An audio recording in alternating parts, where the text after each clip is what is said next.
A Treatise of Human Nature by David Hume. Book 2 of the Passions. Part 3 of the Will and Direct Passions. Section 1 of Liberty and Necessity. We come now to explain the direct passions, or the impressions which arise immediately from good or evil, from pain or pleasure. Of this kind are desire and aversion, grief and joy, hope and fear. Of all the immediate effects of pain and pleasure, there is none more remarkable than the will, and though properly speaking, it be not comprehended among the passions, yet as the full understanding of its nature and properties is necessary to the explanation of them, we shall here make it the subject of our inquiry. I desire it may be observed that by the will I mean nothing but the internal impression we feel and are conscious of, when we knowingly give rise to any new motion of our body, or new perception of our mind. This impression, like the preceding one of pride and humility, love and hatred, 'tis impossible to define, and needless to describe any farther, for which reason we shall cut off all those definitions and distinctions with which philosophers are wont to perplex, rather than clear up this question, and entering at first upon the subject, shall examine that long disputed question concerning liberty and necessity, which occurs so naturally in treating of the will. 'Tis universally acknowledged that the operations of external bodies are necessary, and that in the communication of their motion, in their attraction and mutual cohesion, there are not the least traces of indifference or liberty. Every object is determined by an absolute fate to a certain degree and direction of its motion, and can no more depart from that precise line in which it moves, than it can convert itself into an angel or spirit or any superior substance. The actions, therefore, of matter are to be regarded as instances of necessary actions, and whatever is in this respect on the same footing with the matter must be acknowledged to be necessary. That we may know whether this be the case with the actions of the mind, we shall begin with examining matter, and considering on what the idea of a necessity in its operations are founded, and why we conclude one body or action to be the infallible cause of another. It has been observed already that in no single instance the ultimate connection of any objects is discoverable, either by our senses or reason, and that we can never penetrate so far into the essence and construction of bodies as to perceive the principle on which their mutual influence depends. 'Tis their constant union alone with which we are acquainted, and 'tis from the constant union the necessity arises. If objects had not a uniform and regular conjunction with each other, we should never arrive at any idea of cause and effect. And even after all, the necessity which enters into that idea is nothing but a determination of the mind to pass from one object to its usual attendant, and infer the existence of one from that of the other.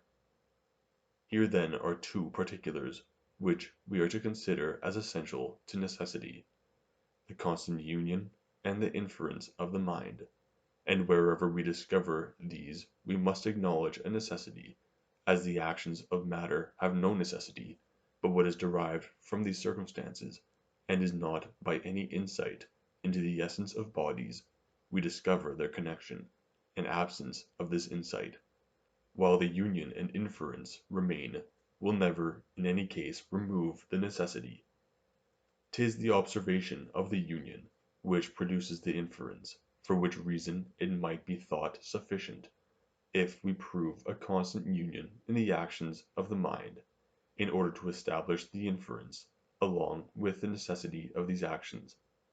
But that I may bestow a greater force on my reasoning, I shall examine these particulars apart, and shall first prove from experience that our actions have a constant union with our motives, tempers, and circumstances, before I consider the inferences we draw from it.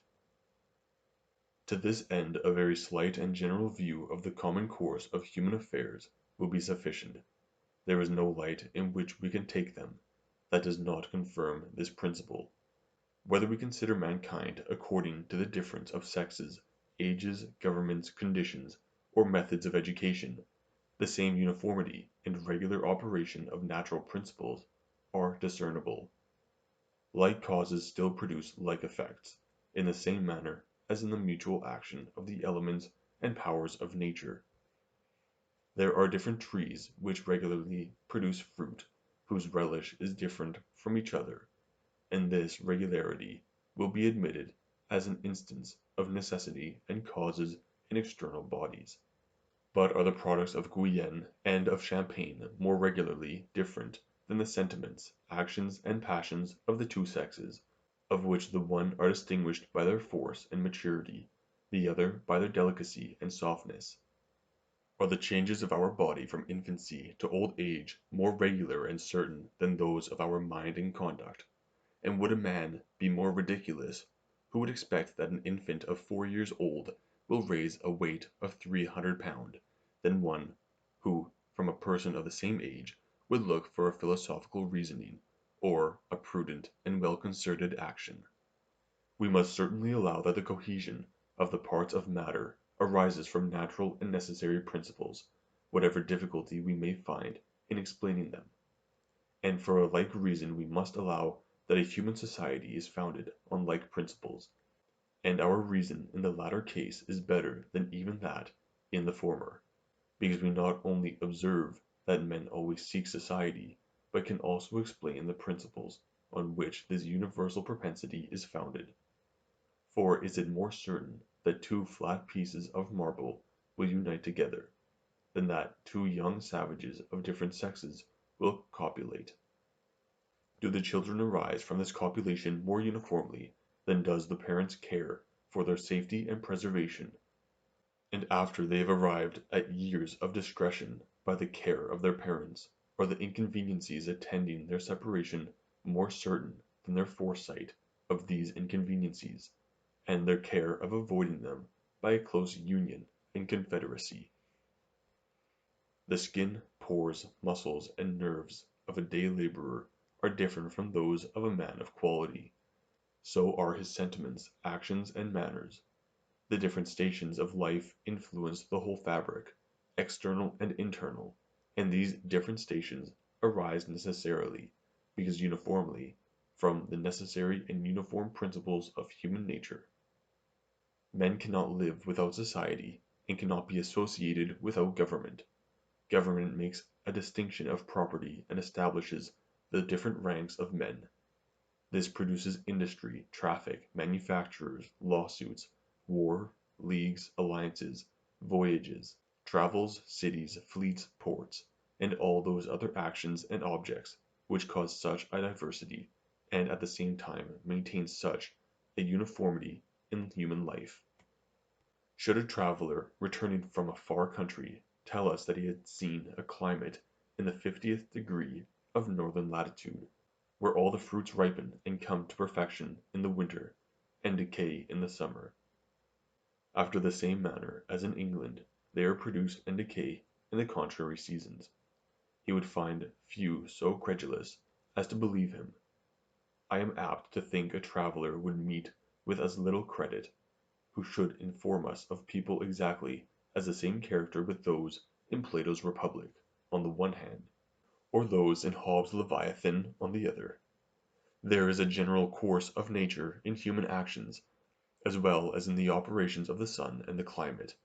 There are also characters peculiar to different nations and particular persons, as well as common to mankind.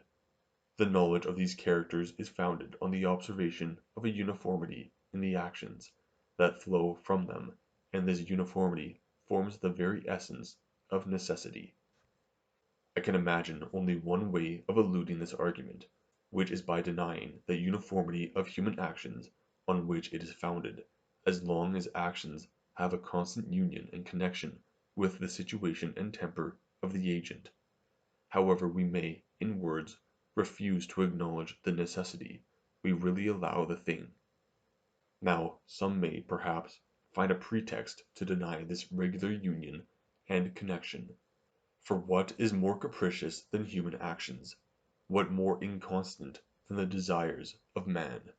And what creature departs more widely, not only from right reason, but from his own character and disposition? An hour, a movement is sufficient to make him change from one extreme to another, and overturn what cost the greatest pain and labor to establish. Necessity is regular and certain. Human conduct is irregular and uncertain.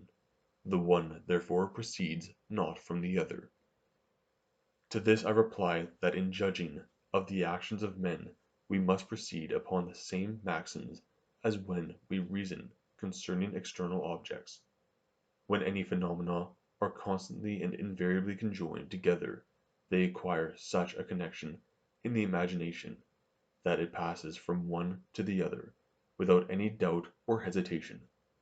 But below this there are many inferior degrees of evidence and probability, nor does one single contrariety of experiment entirely destroy all our reasoning. The mind balances the contrary experiments, and deducting the inferior from the superior, proceeds with that degree of assurance or evidence which remains even when these contrary experiments are entirely equal. We remove not the notions of causes and necessity, but supposing that the usual contrariety proceeds from the operation of contrary and concealed causes, we conclude that the chance or indifference lies only in our judgment on account of our imperfect knowledge, not in the things themselves, which are in every case equally necessary, though to appearance not equally constant or certain. No union can be more constant and certain than that of some actions with some motives and characters, and if in other cases the union is uncertain, 'tis no more than what happens in the operations of body, nor can we conclude anything from the one irregularity, which will not follow equally from the other.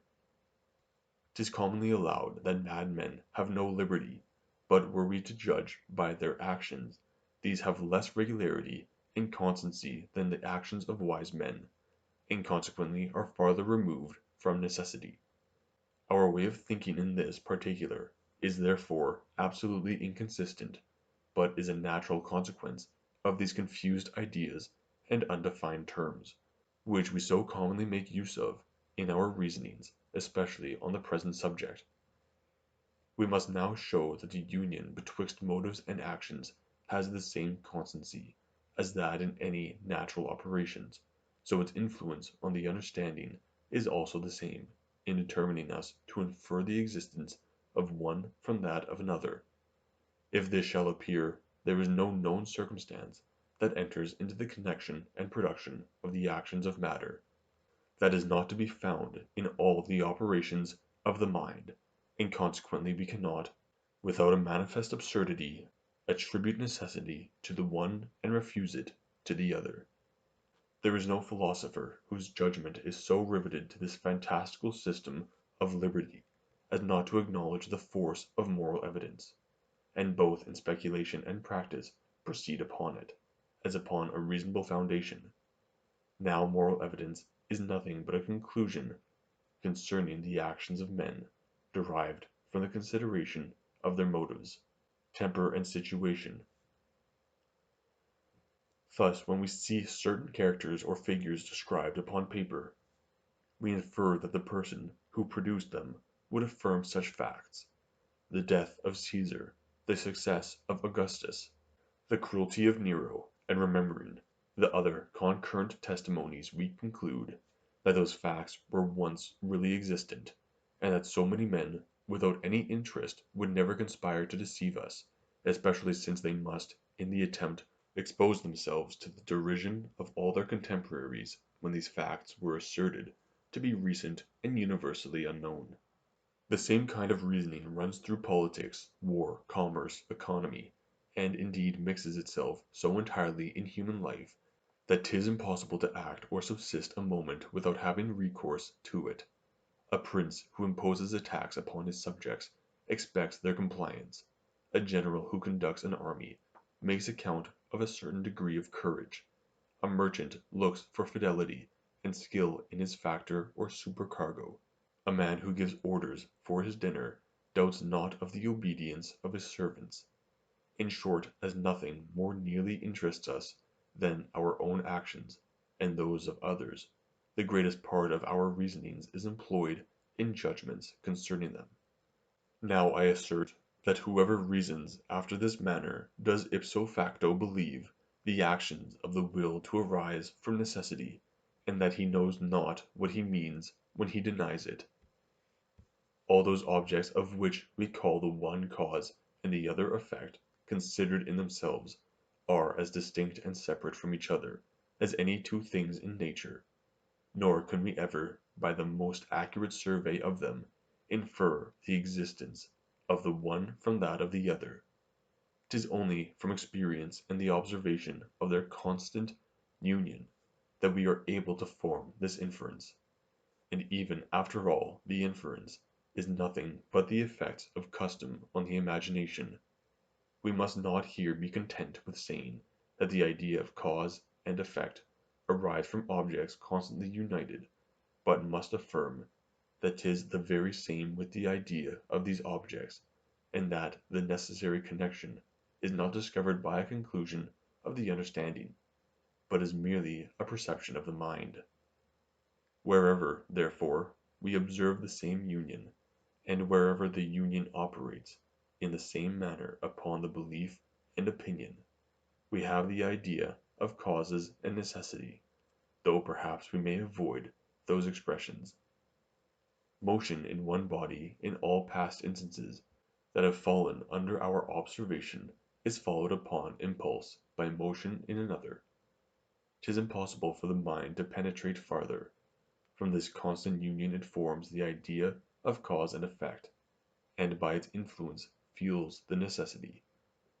As there is the same constancy and the same influence in what we call moral evidence, I ask no more. What remains can only be a dispute of words. And indeed when we consider how aptly natural and moral evidence cement together and form only one chain of argument betwixt them, we shall make no scruple to allow that they are of the same nature and derived from the same principles. A prisoner who has neither money nor interest discovers the impossibility of his escape, as well from the obstinacy of the gaoler, as from the walls and bars with which he is surrounded, and in all attempts for his freedom chooses rather to work upon the stone and iron of the one, than upon the inflexible nature of the other.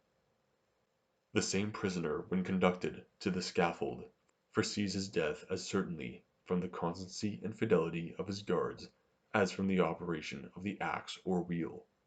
His mind runs along a certain train of ideas.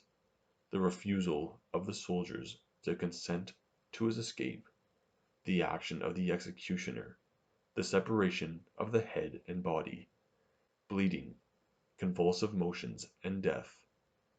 Here is a connected chain of natural causes and voluntary actions, but the mind feels no difference betwixt them in passing from one link to another, nor is less certain of the future event than if it were connected with the present impressions of the memory and senses by a train of causes cemented together by what we are pleased to call a physical necessity.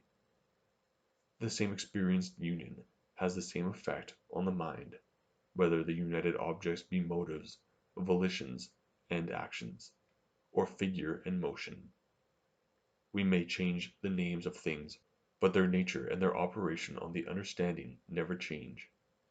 I dare be positive no one will ever endeavor to refute these reasonings otherwise than by altering my definitions and assigning a different meaning to the terms of cause and effect, and necessity and liberty and chance.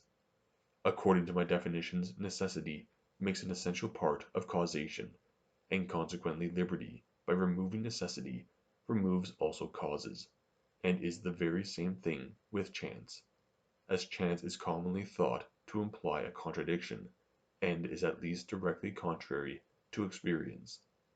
There are always the same arguments against liberty or free will.